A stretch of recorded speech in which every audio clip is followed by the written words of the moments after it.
Ok, donc vous voyez, c'est Kit là pour apprendre au chat, elle est sur les litières pour humains.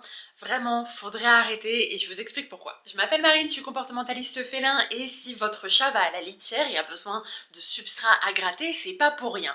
On a l'habitude de le voir comme un prédateur, mais le chat c'est aussi une proie. Et le fait de gratter, ça lui permet donc de couvrir ses déjections et donc de diminuer l'odeur qui va se propager dans le reste de son environnement. Alors bien sûr, il va y avoir certaines litières qui vont mieux absorber les odeurs que d'autres, ça je suis bien d'accord avec vous, mais c'est pas le débat de la vidéo d'aujourd'hui. Non, dans tous les cas, il a besoin vraiment de cacher ses odeurs pour éviter de se faire repérer par un prédateur et de potentiellement se faire bouffer. À la base, c'est ça le raisonnement.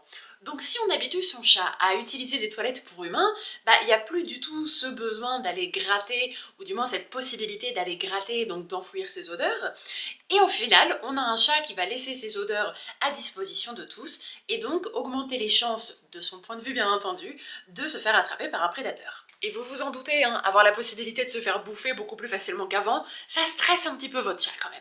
Donc c'est vrai que pour nous on a l'habitude de se dire que ouais c'est marrant, on va faire des économies de litière, on pourra le raconter aux potes, que le chat il tire la chasse d'eau au quasi, mais penser que dans son bien-être c'est pas forcément quelque chose de recommandé, c'est pas forcément quelque chose de recommandable, donc honnêtement à titre personnel je vous le déconseille vraiment, laissez-le être un chat, ne le forcez pas à devenir un humain. Un chat ça doit aller cacher ses déjections, ça doit se protéger pour un instinct de survie, et c'est tout à fait normal.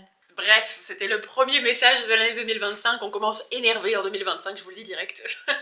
Non mais j'en profite pour vous souhaiter du coup une bonne année, mes meilleurs vœux, et puis n'hésitez pas à m'envoyer vos questions, à m'envoyer des messages, que ce soit en live les jeudis sur TikTok et sur Instagram, sinon vous pouvez m'envoyer un email en passant par le lien dans la bio, et à partir depuis 2025, vous pouvez aussi réserver gratuitement des appels téléphoniques avec moi, donc je vous appelle, on discute pendant 10 minutes de la situation avec votre chat, je vois si je peux vous aider ou pas, mais voilà, on discute de vive voix. Donc n'hésitez pas, et puis prenez soin de vous, prenez soin de votre chat, et à la prochaine, ciao!